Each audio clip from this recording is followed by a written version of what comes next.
চুলায় কড়াই দিয়ে একটু তেল দিয়ে দিলাম, পেঁয়াজ দিয়ে দিলাম, একটু কাঁচামরিচ দিয়ে দিলাম। ওগুলো একটু ভেজে নেই।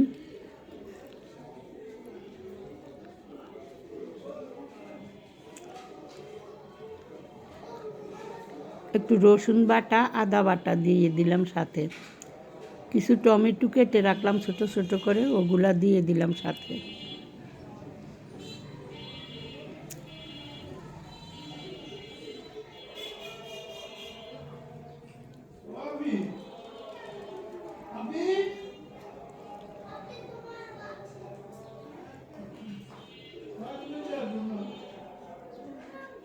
বেগুনটা একটু ভাজি হয়ে না, সেই জন্য অপেক্ষা করতেছি।